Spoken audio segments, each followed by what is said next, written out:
गोदी मीडिया का एक अंश है जी न्यूज। तानाशाह प्रधानमंत्री के जिसने सारा मुल्क अंदर खाते कोरोना काल के उसमें डरा के लोगों को और सारा मुल्क बेच। पहले इन्होंने झूठ बोला कोरोना काल का, उसमें लमसम 16 जन शहीद। आरएसएस के एक पेड आदमी को जो कि बीजेपी के पेड आदमी है, पानीपत जिले का था वो, उसकी ड्यूटी लगाई थी कि आप दिल्ली से वापस जा रहे हो तो वहाँ पत्थरबाजी करो।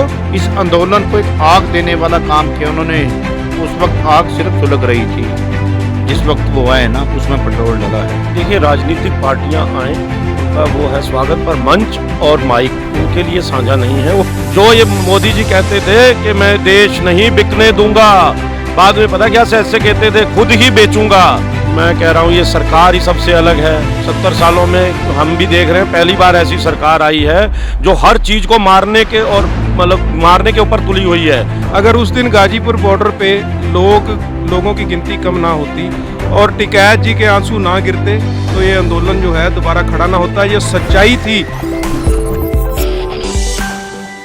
नमस्कार, आप देख रहे हैं दी कंटापा और हमें मौजूद गाजीपुर बॉर्डर पे। गाजीपुर बॉर्डर एक समय ऐसा लग रहा था कि ये आंदोलन खत्म हो गई है और सरकार उस मंसूबे जो उनका मंसूबा था, या एक तथाकथित जो राष्ट्रवादी पत्रकार हैं जो बार बार ये दिखा रहे थे कि गाजीपुर बॉर्डर का आंदोलन अब खत्म होने के कगार पे है। प्रशासन भी बड़ी चौकस तैयारी कर ली थी इसको खाली कराने के लिए, लेकिन राकेश टिकैत की एक आंसू ने जन सैलाब ला दिया और गाजीपुर की तस्वीर बिल्कुल बदल गई। और आप देख रहे होंगे कि यहाँ पे कोई राजनीतिक पार्टी का बोर्ड नहीं है और ये भारतीय किसान यूनियन का बोर्ड है, जो आज भारतीय राजनीति में भी हलचल मचा दिया, भूचाल मचा दिया है एकदम से।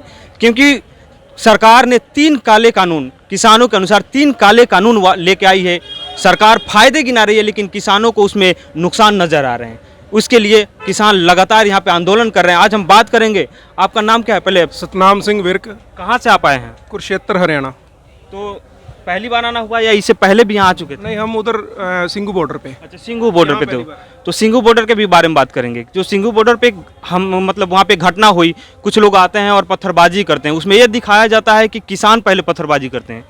ऐसा है, पहले तो मैं आपको बता दूं पत्थरबाजी के बारे में। गोदी मीडिया का एक अंश है जी न्यूज़। जी न्यूज़ के किसी बड़े एडिटर ने आरएसएस के एक पेड आदमी को जो कि बीजेपी के पेड आदमी है, पानीपत जिले का था वो, उसकी ड्यूटी लगाई थी कि आप दिल्ली से वापस जा रहे हो तो वहाँ पत्थरबाजी करो। लोकल लोगों के मतलब कि जैसे कि आप लोकल हो, इस तरह का माहौल बनाकर और पत्थरबाजी करो ताकि उस वहाँ पर हिंसा किसी तरह से छिड़ सके। एक बार कहा जा रहा था कि वहाँ के लोकल लोगों को दिक्कत हो रही है। कोई दिक्कत नहीं है, लोकल लोग वैसे ही सेवा कर रहे हैं। और वो जो शरारती था वो पकड़ा गया। उसने संयुक्त मोर्चा किसान यूनियन से माफ़ी मांगी कि मैंने उनके कहने पर ये किया, इसीलिए 3 दिन नेट बंद जो रहा है इसी वजह से रहा है। नेट तो अभी भी बंद है, यहाँ पे नहीं चल पा। आपका एरिया का बंद है, वैसे हरियाणा के परले जिलों में चल गया। खैर, सिंधु बॉर्डर पे हम बात कर लेंगे, सिंघू पे, क्योंकि हम भी एक बीबीसी का रिपोर्ट देख रहे थे जिसमें दिखाया गया था कि लोकल लोगों को कोई समस्या नहीं थी, लेकिन बार बार ये दिखाया जा रहा था कि लोकल लोग वहाँ पे पहुँच रहे हैं, उनको समस्या है। खैर, अब आते हैं गाजीपुर बॉर्डर पे। गाजीपुर बॉर्डर पे आप लोग टिकैत जी के आंसू के बदले आए या फिर? ऐसा है जी, मैं तो ये समझता हूँ कि ये आंदोलन जो बचा है ये टिकैत जी की वजह से ही बचा है। अगर उस दिन गाजीपुर बॉर्डर पे लोगों की गिनती कम ना होती और टिकैत जी के आंसू ना गिरते तो ये आंदोलन जो है दोबारा खड़ा ना होता। ये सच्चाई थी हिंदू सिख को लड़वाने की, वो सामने शायद ना आती। और दूसरी बात ये है कि पहले अगुवाई की पंजाब ने, संभाला हरियाणा ने, अब जो गिरने लगा था आंदोलन तो वो संभाला टिकैत जी ने और पूरे उत्तर प्रदेश ने।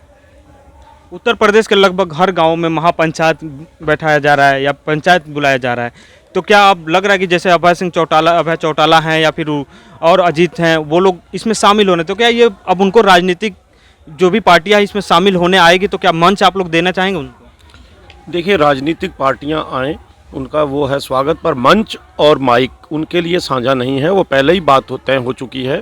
वो आए, नीचे हमारा जो है बना हुआ जहाँ पे टिकैत जी रुकते हैं वहाँ पे आके उनसे करते हैं। तो सब बात तो अभी मंच और वो नहीं है, उनके लिए साझा नहीं है, बिल्कुल भी किसी राजनीतिक पार्टी के लिए नहीं है। ये किसानों का वो है आंदोलन, इसमें किसी राजनीतिक पार्टी के लिए अभी तक हमारा मंच का कोई वो नहीं है। लेकिन ये कहा जा रहा है कि अब ये आंदोलन पूरी तरीके से राजनीतिक हो गया है। देखिए, ये तो कहने वाले लोग हैं ना, राजनीतिक आपको कैसे लग रहा है? राजनीतिक पार्टियां इसमें आ रही हैं। देखिए, जो अपने घर पे आएगा, कोई भी मेहमान घर पे आएगा, हम उसका स्वागत तो करेंगे। ये तो आप वो है, हमारे हिंदुस्तान का कल्चर है कि कोई मेहमान घर आएगा उसका स्वागत करना पड़ेगा, उसको ऐसे नहीं निकाला जाता। पर राजनीतिक पार्टियों का इसमें आना सिर्फ नीचे तक है, मंच के लिए, उनके लिए कोई वो नहीं है। बजट पे हम लोग बात कर सकते हैं, क्योंकि बजट पे बताया जा रहा है कि इस बार का जो बजट है वो किसानों के लिए था। क्या लगा आपको? ये तो आपने देख ही लिया है, बजट किसानों के लिए कितना अच्छा था। ये तो आपने देखा ही होगा। बजट तो जो है, जो 1.5% उसमें वो है MSP के, वो मुझे बताइए कि पहले तो 6% वो जो था, 6 ही, मतलब 100 में से 6% ही आदमियों को MSP पे मिलता था। अब 1.5% में आते हैं और मतलब वो 91% अभी भी बचे हुए हैं उसमें। वो कहाँ पे जाएंगे? 91% अभी भी लोग बचे हुए हैं। अभी तो मतलब 9% आदमी को ही इस पे मिल सकेगा। अब उसको वो देखिए, निकाल के उसका कैलकुलेट करेंगे तो 9% के ऊपर ही है जो MSP है। तो बाकी जो 91% जो हैं वो कहाँ पे जाएंगे? और आपने डीजल का भी देख लिया, कितना अच्छा गिफ्ट दिया है इन्होंने, सरकार ने। तो बहुत अच्छा कर रही है, अच्छा है, बहुत अच्छा बजट है। ये तो आगे आप पता लग ही जाएगा सरकार को। ऐसा बताया जा रहा है कि 70 सालों में ये देश के लिए पहला बजट ऐसा है जो अलग है एकदम, बिल्कुल। क्या लगा आपको? मैं कह रहा हूँ ये सरकार ही सबसे अलग है। 70 सालों में हम भी देख रहे हैं, पहली बार ऐसी सरकार आई है जो हर चीज़ को मारने के और मतलब मारने के ऊपर तुली हुई है। जो ये मोदी जी कहते थे कि मैं देश नहीं बिकने दूंगा, बाद में पता क्या ऐसे कहते थे, खुद ही बेचूंगा, मैं इसको मतलब बिकने नहीं दूंगा, खुद ही बेचूंगा। वही हालात हो गए हैं 70 साल में। आप ये भी तो देख रहे हैं, पहला ही प्रधानमंत्री है, इतना तानाशाह प्रधानमंत्री कि जिसने सारा मुल्क अंदर खाते कोरोना काल के उसमें डरा डरा के लोगों को और सारा मुल्क बेच दिया है। और ये आज हालात क्या देश के हो गए हैं, तो थोड़े दिनों में आम पब्लिक है वो भी समझ जाएगी।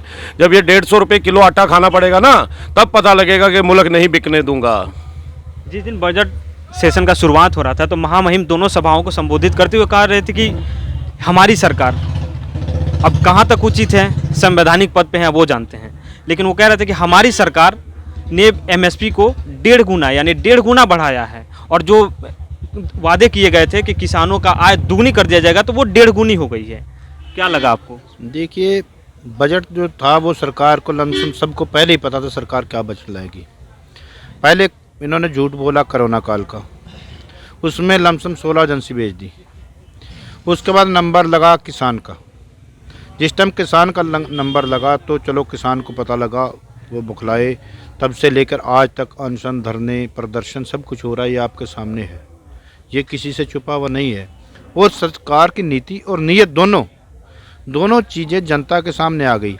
पहले इन्होंने राजनीति की हिंदू मुस्लिम पे, अब इनकी जो अगली मंशा थी वो थी इनकी हिंदू सिख करने की। चलो वो ऊपर वाले ने बचा लिया, मौका वक्त ऐसा आया कि वो सब के सामने क्लोज हो, सबके सामने। क्या नाम है इनका? नंद किशोर, जो है यहाँ के पूर्व MLA हैं, शायद वर्तमान है, वर्तमान है। और एक और क्या नाम है उनका? सुनील शर्मा लोनी से, और नंद किशोर शर्मा जो हैं वो गाजियाबाद से। ऐसे तो हम इनका धन्यवाद ही करना चाहेंगे। अगर ये 2 मिनट और ना आते तो शायद आज इस आंदोलन का रुख कुछ और होता। इस आंदोलन को एक आग देने वाला काम किया उन्होंने। उस वक्त आग सिर्फ सुलग रही थी, जिस वक्त वो आए ना उसमें पेट्रोल डाला है। और जब पेट्रोल डलता है ना आग में, इतनी जलती वो बुझती नहीं। अभी तो ये शम्मा जलती है, अभी तो शुरुआत है, अब शुरुआत है। इससे पहले आम जन को नहीं पता था कि ये लड़ाई क्या है। वो लोग पहले इन्होंने हमें रंग दिया टुकड़ा टुकड़ा गैंग, फिर रंग दिया खालिस्तानी, फिर रंग दिया मुट्ठी भर किसान, फिर इन्होंने कहा पंजाब और हरियाणा का किसान। उसके बाद जब हम इस बॉर्डर पे बैठे तब हुआ कुछ किसान पश्चिमी उत्तर प्रदेश के, उसमें उत्तरांचल भी है, हमारे उत्तराखंड वाले भाई भी हैं जिनकी शहीदियाँ भी हैं।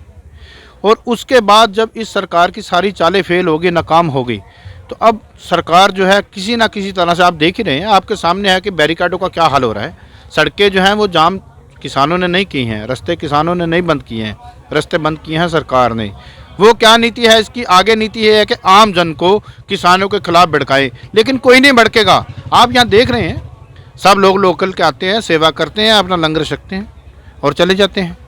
यहाँ से जो हमें आम हर बॉर्डर पे जो लोकल लोग हैं उनकी बहुत ज़्यादा जो है हेल्प है।